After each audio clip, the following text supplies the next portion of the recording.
Hello guys, welcome back to Apex Study. स्वागत है आप सभी का एपेक्स स्टडी में। टीसीएस का नया सीईओ किसे नामित किया गया है? किन दो देशों के बीच मैत्री पाइपलाइन का उद्घाटन किया गया है? अंतर्राष्ट्रीय मिलेट सम्मेलन 2023 कहां संपन्न होने जा रहा है? साथ ही किन्हें नेपाल का नया उपराष्ट्रपति चुना गया है? दोस्तों, आज है 19 मार्च 2023। 19 मार्च 2023 के सारे इंपॉर्टेंट करंट अफेयर्स को आज हम देखेंगे, जो कि परीक्षा पॉइंट ऑफ व्यू से काफी ज्यादा इंपॉर्टेंट होगा। सभी के उत्तर को ट्रिक के माध्यम से भी देखेंगे। 2 मिनट में आपको सारे क्वेश्चंस के आंसर मैं आपको याद करा दूंगा। साथ ही कौन सा संजीवनी क्वेश्चन होगा जो आपके दिमाग में बिल्कुल फिट रहना चाहिए, ये भी मैं आपको जरूर बताऊंगा। चैनल पर नए आए हैं तो चैनल को अभी से सब्सक्राइब करें तथा नोटिफिकेशन बेल को ऑन कर लें। तो चलिए दोस्तों, शुरू करते हैं। पहला प्रश्न, किन दो देशों के बीच मैत्री पाइपलाइन का उद्घाटन किया गया है? ये रहे आपके ऑप्शंस। ए भारत और पाकिस्तान, बी भारत और चीन, सी भारत और नेपाल, या फिर डी भारत और बांग्लादेश। तो आपका सही जवाब होगा डी भारत और बांग्लादेश। इसके बारे में थोड़ा जान लेते हैं। देखिए, यह जो पाइपलाइन है यह डीजल आपूर्ति पाइपलाइन है। कुल 377 करोड़ रुपए की लागत से जो है इसको बनाया गया है, जिसमें बांग्लादेश ने 285 करोड़ रुपए का खर्चा उठाया है। इस डीजल पाइपलाइन में 1 मिलियन टन प्रति वर्ष डीजल का परिवहन संपन्न होगा। अब कैसे याद करोगे कि ये भारत और बांग्लादेश के बीच में बनाया गया है? तो देखिए, भारत और पाकिस्तान से खास पट नहीं रहा है, भारत का चीन से भी खास पट नहीं रहा है। और या कह सकते हैं कि चीन का भारत से, भारत का क्यों, चीन का भारत से सही पट नहीं रहा है, पाकिस्तान को तो पटता ही नहीं है। और आजकल नेपाल भी जो है आंखें दिखा रहा है। तो मैत्री पाइपलाइन नाम ही है, तो भारत और बांग्लादेश जो है इसका आंसर होगा, ध्यान रखिएगा। अगला प्रश्न है दोस्तों, टीसीएस का नया सीईओ किसे नामित किया गया है? ये रहे आपके ऑप्शंस। ए शिवशंकरी, बी के कृतिवासन, सी राजेश गोपीनाथन, या फिर डी शशिकांत शर्मा। तो देखिए, इसका सही आंसर होगा के कृतिवासन। ए जो है शिवशंकरी, इन्हें जो है सरस्वती सम्मान के लिए चुना गया है और दे भी दिया गया है। सी जो था राजेश गोपीनाथन, ये जो है वर्तमान में टीसीएस के सीईओ थे जिन्होंने इस्तीफा दे दिया। और जो डी है वो कौन है? वो आपके आरबीआई के गवर्नर का नाम है। तो बी जो है वो राइट आंसर होगा, के कृतिवासन।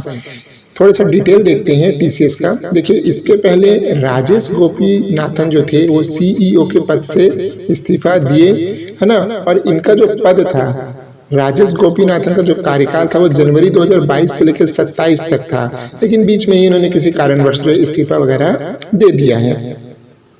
लेकिन नए सीईओ ने, जो कि नए सीईओ बनने जाएंगे के कृतिवासन, ये 16 मार्च 2023 से अपना पद संभालेंगे। लेकिन जो आपके राजेश गोपीनाथन हैं, ये इनकी सहायता के लिए 15 सितंबर 2023 तक जो है कंपनी में बने रहेंगे। ठीक है, तो ये ध्यान में रखना है। गोपीनाथन का ये दूसरा कार्यकाल शुरू हो गया था, इसके पहले भी 5-6 साल तक थे, फिर दूसरा कार्यकाल शुरू हो गया था, लेकिन ये बीच में किसी कारणवश इस्तीफा दे दिए हैं। तो अब के कृतिवासन जो है टीसीएस के नए सीईओ नामित किए गए हैं। टीसीएस क्या है? Tata consultancy services. यह एक भारतीय बहुराष्ट्रीय सूचना प्रौद्योगिकी सेवा कंपनी है। इसका जो मुख्यालय है, हेडक्वार्टर, वो मुंबई में है। और सबसे बड़ा ऑफिस या बिल्डिंग या कार्यालय जो बोलोगे वो चेन्नई में स्थित है। कैसे याद करोगे कि टीसीएस के नए सीईओ के कृतिवासन बने हैं? देखिए, टीसीएस क्या है? टीसीएस जो है एक सूचना प्रौद्योगिकी सेवा कंपनी है, मतलब एक आईटी कंपनी है। और आईटी में क्या होता है? नए नए सॉफ्टवेयर डिजाइन करना, है ना, और नए नए ऐप बनाना, ये सारी चीजें, कुछ ना कुछ नया नया कलाकृति चलता रहता है, कुछ ना कुछ नया बनाते रहते हैं। तो कलाकृति, और नाम क्या है? के कृतिवासन। तो कृति जो है, जो के कृतिवासन है, अब नया नया कलाकृति दिखाएंगे। तो आप इससे याद कर लीजिएगा। अगला प्रश्न है दोस्तों, अंतर्राष्ट्रीय मिलेट सम्मेलन 2023 कहाँ संपन्न होने जा रहा है? ये रहे आपके ऑप्शंस। ए दिल्ली, बी चेन्नई, सी शिमला या फिर डी कलकत्ता। सही जवाब होगा ए दिल्ली। इसकी डिटेल्स को देख लेते हैं। यह जो सम्मेलन है दोस्तों 2 दिवसीय सम्मेलन होगा। इस सम्मेलन में जो है 6 देशों के कृषि मंत्री शामिल होंगे मुख्यतः। इसके अलावा 100 से अधिक देशों के प्रतिभागी और हितधारक भी इसमें शामिल होंगे, जिसमें क्रेता विक्रेता सभी शामिल रहेंगे। संयुक्त राष्ट्र महासभा ने भारत के प्रस्ताव के आधार पे 2023 को अंतर्राष्ट्रीय मिलेट वर्ष घोषित किया है। ये भी आपको पता रहना चाहिए, काफी इम्पोर्टेंट है।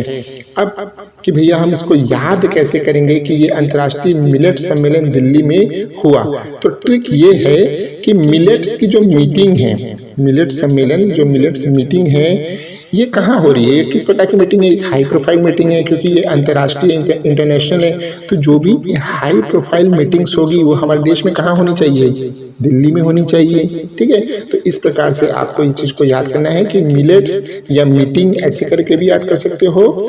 ये हाई प्रोफाइल मीटिंग जो है, मिलेट्स का मीटिंग जो है वो दिल्ली में होगा।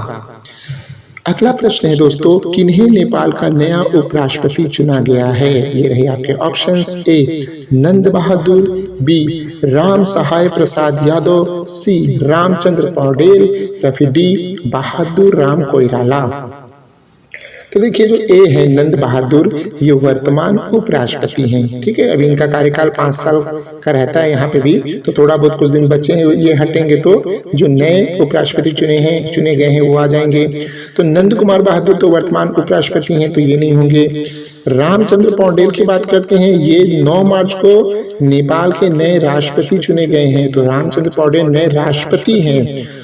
बहादुर राम कोइराला जो है ये एक काल्पनिक नाम है, तो बच गए राम सहाय प्रसाद यादव। तो राम सहाय प्रसाद यादव जो है नेपाल के नए उपराष्ट्रपति हैं। ठीक है, और ये तीसरे क्रम के उपराष्ट्रपति हैं। कैसे याद करेंगे कि नेपाल के नए उपराष्ट्रपति राम सहाय प्रसाद यादव हैं। ट्रिक ये है कि जो भी उपराष्ट्रपति होता है वो राष्ट्रपति की सहायता के लिए होता है। ठीक है, तो इनका नाम क्या है, राम सहाय। सहाय है भैया, राष्ट्रपति की सहायता के लिए सहाय जो है उपराष्ट्रपति बने हैं।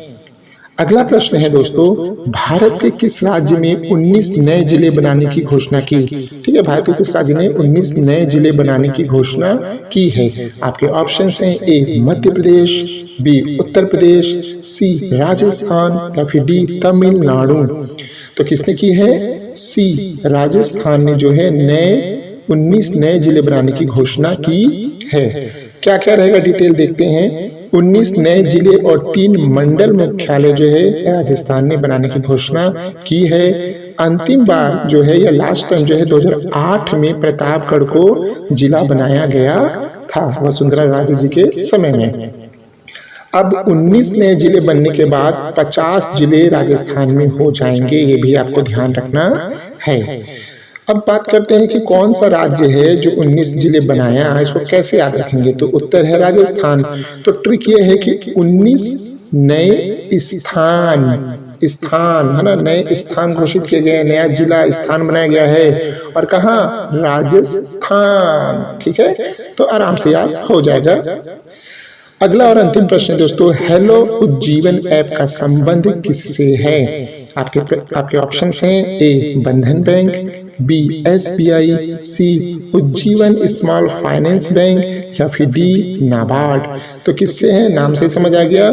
हेलो उज्जीवन ऐप का संबंध जो है उज्जीवन स्मॉल फाइनेंस बैंक से है, और ये इसीलिए अभी लाइट में आ गया है कि हेलो उज्जीवन ऐप जो है इसे 13वां AGBA यानी कि एजिस ग्राहम बेल अवार्ड 2023 जो है इसको प्राप्त हुआ है। इस ऐप की खासियत क्या है, इसे नवाना AI के द्वारा मिलकर बनाया गया था और इसे फरवरी 2023 में जो है लॉन्च किया गया था। अब ये ऐप जो है इतना खास क्यों है, क्यों इसको ये अवार्ड मिला है, तो देखो भारत का ये पहला मोबाइल बैंकिंग ऐप है जो बैंक के ऐसे ग्राहक जो पढ़ने लिखने में जो है कमज़ोर हैं, ज़्यादा पढ़े लिखे नहीं हैं, ऐसे ग्राहकों को बैंकिंग वित्तीय सेवाओं को पहुंचाता है। कैसे, उनकी स्थानीय भाषा, वीडियो के माध्यम से, भाषण की सुविधाओं के माध्यम से, ये सारी सुविधाएं जो इस ऐप में अवेलेबल हैं, जिससे कम पढ़े लिखे लोग भी जो है इस बैंक की जो भी सर्विस है उसको आसानी से ग्रहण कर पाते हैं। तो इसलिए जो है इस ऐप को जो है एजिस ग्राहम बेल अवार्ड जो है मिला है। और यह किससे संबंधित है? तो यह जो मोबाइल ऐप है ये उज्जीवन स्मॉल फाइनेंस बैंक से संबंधित है। अब इन प्रश्नों में रामबाण प्रश्न कौन सा है? तो देखिए, एक तो सबसे ज़्यादा इम्पोर्टेंट जो है वो है अंतर्राष्ट्रीय मिलेट सम्मेलन 2023 कहाँ संपन्न हुआ। काफ़ी ज़्यादा इम्पोर्टेंट है क्योंकि श्री नरेंद्र मोदी जी के पहल पे जो ये सम्मेलन हो रहा है, तो डेफिनेटली ये परीक्षा में देखने के लिए मिलेगा। और दूसरा, किन दो देशों के बीच मैत्री पाइपलाइन का उद्घाटन किया गया। ये दोनों रामबाण आपके जो है तर्कश में बिल्कुल रहना चाहिए, कैसा भी परीक्षा हो आप मार देना, ठीक है। इसके अलावा जो भी अपॉइंटमेंट्स हो रहे हैं, मैं आपको रोज बोल रहा हूँ अपॉइंटमेंट्स बहुत इंपॉर्टेंट होते हैं, तो अपॉइंटमेंट्स जो है उसको बिल्कुल ध्यान में रखिएगा। अभी कौन बने टीसीएस के, तो कौन बने ध्यान रखिएगा। इसके अलावा परसों कौन बने थे, नर्सों कौन बने थे, और उसके आगे क्या बोलते हैं नहीं पता, लेकिन जो भी बने थे वीडियो के एंड स्क्रीन में आपके सामने आ जाएगा, आप उसको टच कर लीजिए और जाके देख लीजिए, इतनी मेहरबानी कर दीजिए। तो आशा है दोस्तों आपको वीडियो काफी पसंद आया होगा। चैनल को सब्सक्राइब जरूर करें, लाइक करें, शेयर करें, कमेंट करें। Thank you and all the best.